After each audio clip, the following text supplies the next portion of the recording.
after detailed deliberation on all relevant aspects, the Monetary Policy Committee decided unanimously to keep the policy repo rate unchanged at 6%, 6.5%. It's 6.5%. Consequently, the standing deposit facility, that is SDF rate, remains at 6.25%, and the marginal standing facility, that is MSF rate, and the bank rate stand at 6.75%. The MPC also decided by a majority of 5 out of 6 members to remain focused on withdrawal of accommodation to ensure that inflation progressively aligns with the target while supporting growth. Let me now explain the MPC's rationale for these decisions on the policy rate and the stance. Headline inflation, after reaching a low of 4.3% in May 2023, rose in June and is expected to surge during July-August, led by vegetable prices. While the vegetable price shock may reverse quickly, possible El Nino weather conditions, along with global food prices, need to be watched closely against the backdrop of a skewed southwest monsoon so far. These developments warrant a heightened vigil on the evolving inflation trajectory. The cumulative rate hike of 250 basis points undertaken by the MPC so far is working its way into the economy. Nevertheless, domestic economic activity is holding up well and is likely to retain its momentum despite weak external demand. Considering this confluence of factors, the MPC decided to remain watchful and evaluate the emerging situation.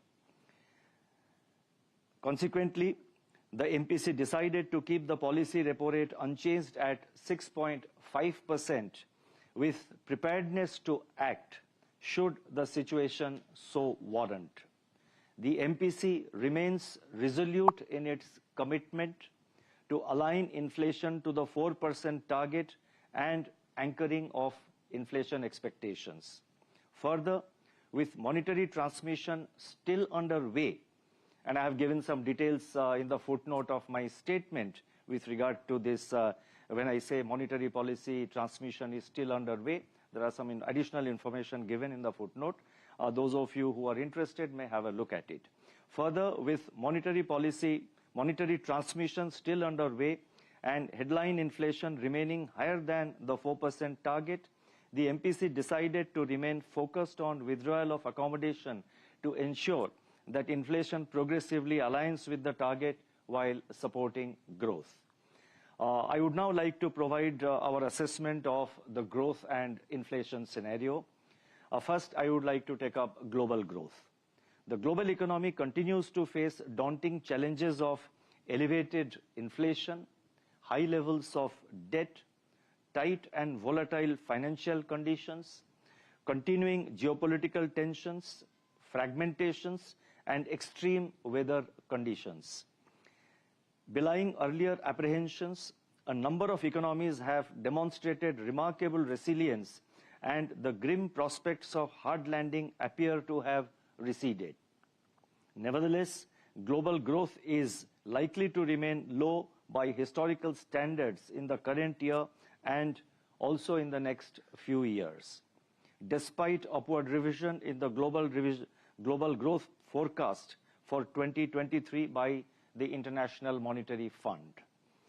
World merchandise trade volume growth is projected by the WTO to decelerate from 2.7% in 2022 to 1.7% in 2023.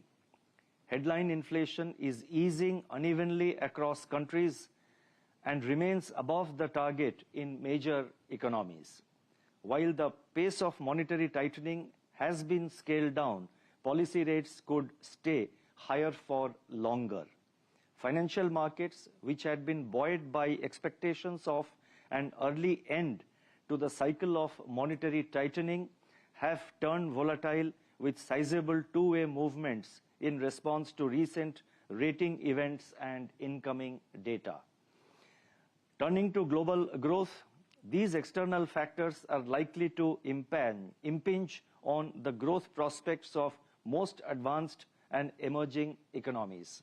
India is, however, expected to withstand these external headwinds far better than many other countries. The momentum of overall economic activity in India continues to be positive. On the supply side, crop sowing has picked up with steady progress in the southwest monsoon. The temporal and spatial distribution of monsoon has, however, been uneven. Industrial activity is holding ground, as is evident from the latest data on Index of Industrial Production, that is IIP, Core Industries Output, and Purchasing Managers Index, that is PMI for manufacturing. Buoyant services activity is reflected in healthy expansion in e-way bills, toll collections, railway freight, and a sharp jump in services PMI. On the other hand, commercial vehicle sales and domestic air cargo traffic contracted during Q1 of the current financial year. Aggregate demand conditions continue to be buoyant. Among urban demand indicators, domestic air passenger traffic, passenger vehicle sales, and households credit are exhibiting sustained growth. In the case of rural demand, tractor and fertilizer sales improved in June, while two-wheeler sales moderated. High growth in agricultural credit and improving sales volume of major fast-moving consumer goods, that is FMCG companies, suggest incipient recovery in rural demand, which will be reinforced by improving Kharif prospects. So what I have done under growth is that first I highlighted about the supply conditions, the supply side factors. Then I have highlighted the aggregate demand conditions consisting of both rural and urban demand. And let me now turn to investment activity. Investment activity gained further steam on the back of government capital expenditure, rising business optimism, and revival in private capex in certain key sectors. Continued increase in import and production of capital goods further reaffirms this trend. Construction activity also remains strong in first quarter of this year, as indicated by healthy growth in cement production and steel consumption. Capacity utilization in the manufacturing sector at 76.3% remained above the long period average, remained above the long-term average of 73.7%. The total flow of resources to the commercial sector from banks and other sources taken together has increased by rupees 7.5 lakh crore during the financial year 23-24 so far, that is up to July 28th, as compared with 5.7 lakh crore a year ago. So just to repeat the figures, the flow of resources to the commercial sector in the current year so far is 7.5 lakh crore, and in the corresponding period of last year it was 5.7 lakh crore. On the downside, however, merchandise exports and non-oil, non-gold imports contracted further in June, and the growth in services exports decelerated amidst slowing external demand. Looking ahead, these underlying developments and the upcoming festival season are expected to provide support to private consumption and investment activity. The spillovers emanating from weak external demand and protracted geopolitical tensions, however, pose risks to this outlook. Taking all these factors into consideration, real GDP growth for 2023-24, that is for the current year, is projected at 6.5%, with Q1 at 8%, Q2 at 6.5%, Q3 at 6%, and Q4 at 5.7%. Real GDP growth for Q1 of next financial year, that is 24-25, is projected at 6.6%. The risks are evenly balanced. Let me now turn to inflation. The moderation in headline inflation to 4.6% in Q1 of 23-24 was in line with the projections set out in the June MPC meeting. There was pickup in headline inflation to 4.8% in June due to an upturn in food inflation. On the positive side, inflation excluding food and fuel, that is core inflation, has softened by more than 100 basis points from its recent peak in January 2023. The month of July has witnessed accentuation of food inflation, primarily on account of vegetables. The spike in tomato prices and further increase in prices of cereals and pulses have contributed to this. Consequently, a substantial increase in headline inflation would occur in the near term. Going by the past trends, vegetable prices may see a significant correction after a few months. The prospects of Kharif crops have also brightened thanks to improvement in the progress of the monsoon. Uncertainties, however, remain on domestic food price outlook due to sudden weather events and possible El Nino conditions in August and September. August and beyond. Global food prices are also exhibiting a hardening bias on renewed geopolitical tensions. Crude oil prices have firmed up in the recent weeks, and its outlook is clouded by demand-supply uncertainties. Assessment of the future trajectory of inflation is a continuous process. We have a choice to modify our inflation projections in every meeting of the MPC if warranted, in the interest of better guidance, or avoid frequent changes and revise them only on fewer occasions for simplicity of presentation. Given the continuing uncertainties, our latest CPI inflation projection for 2023-24, assuming a normal monsoon, is revised to 5.4%, with Q2 at 6.2%, Q3 at 5.7%, and Q4 at 5.2%. Let me just repeat these numbers for better clarity. CPI inflation projections for 2023-24, that is for the current year, assuming a normal monsoon, as I have said, is revised to 5.4%,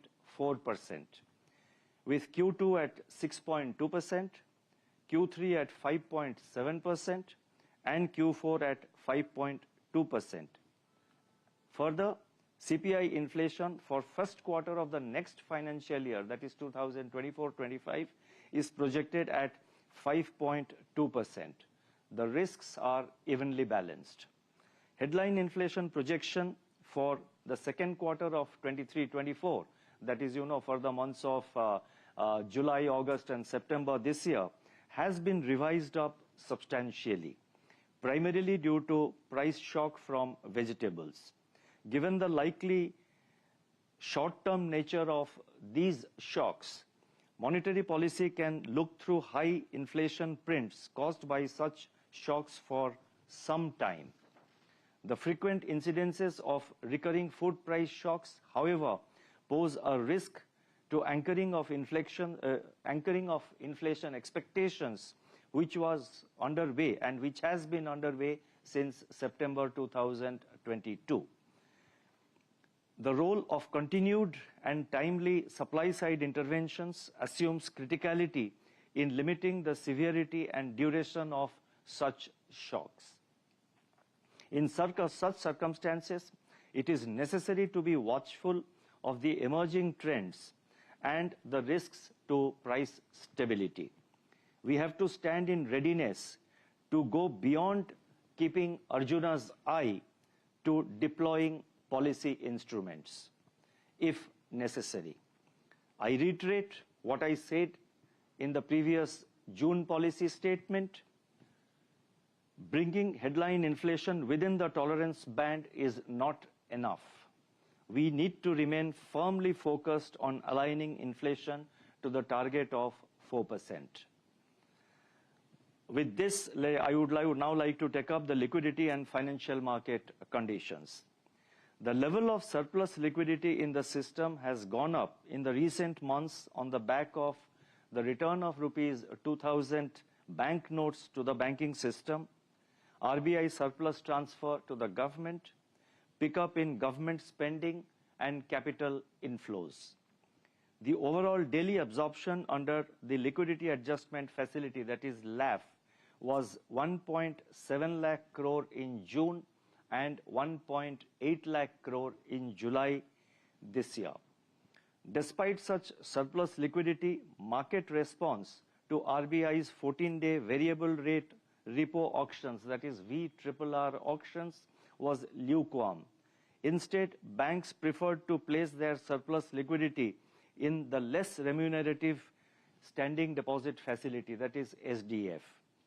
Although the fine-tuning VRRR auctions of 1 to 4 days maturity during this period evoked better response from the market. This essentially, let me just read it again. Although the fine-tuning VRRR auctions of 1 to 4 days maturity during this period evoked better response from the market, this essentially reflects greater risk aversion among the banks to park large funds under the main operation. In this context, it is necessary to reiterate that fine-tuning operations, that is overnight operations up to 13 days, are undertaken to deal with special or exceptional situations and cannot become a rule. In recent years, our stated stance on liquidity is to maintain adequate liquidity in the system to meet the productive requirements of the economy. Excess liquidity, on the other hand, can pose risks to price stability and also to financial stability. Hence, efficient liquidity management requires continuous assessment of the level of surplus liquidity so that additional measures are undertaken as and when necessary to impound the element of excess liquidity. Accordingly, it has been decided that with effect from the fortnight beginning August 12, scheduled banks shall maintain, I repeat, scheduled banks shall maintain an incremental cash reserve ratio, that is ICRR, of 10% on the increase in their net demand and time liabilities, that is NDTL, between May 19th and July 28th. I would like to read this sentence again so that the message gets across. It has been decided that with effect from 12th of August, scheduled banks shall maintain an incremental CRR, that is ICRR, of 10% on increase in their NDTL between May 19th and July 28th. And what I'm now going to say is equally important. This measure is intended to absorb the surplus liquidity generated by various factors referred to earlier, including the return of rupees 2,000 notes to the banking system. This is purely a temporary measure for managing the liquidity overhang. Even after this temporary impounding, there will be adequate liquidity in the system to meet the credit needs of the economy. We have reviewed the position, and on that basis alone, on the basis of our internal assessment, I am making this statement that even after this temporary impounding, there will be adequate liquidity in the system to meet the credit needs of the economy. The incremental CRR will be reviewed on 8th September or earlier with a view to returning the impounded funds to the banking system ahead of the festival season. I must add that the existing cash reserve ratio, that is CRR, remains unchanged at 4.5%. I would now like to focus on financial stability. The Indian financial sector has been stable and resilient as reflected in sustained growth in bank credit, low levels of non-performing assets, and adequate capital and liquidity buffers. Macro stress tests for credit risk reveal that scheduled commercial banks would be able to comply with the minimum capital requirements even under severe stress scenarios. There is, however, no room for complacency because it is during tranquil and good times that vulnerabilities may creep in. Hence, buffers are best built up during these periods. A stable financial system is a prerequisite for price stability and sustained growth. This is a shared responsibility in which regulated entities like banks, NBFCs, and others are important stakeholders. On its part, the Reserve Bank remains steadfast in its commitment to safeguard the financial system from the emerging and potential challenges. We expect the same from the regulated entities also. As regards the external sector, India's current account deficit was contained at 2% of GDP in 2022-23 as compared with 1.2% in 2021-22. Merchandise trade deficit has narrowed in the first quarter of the current financial year, that is 23-24, with contraction in imports exceeding contraction in exports. Services exports and remittances are, however, expected to provide cushion to the current account deficit. We therefore expect the current account deficit to remain eminently manageable during the current financial year also.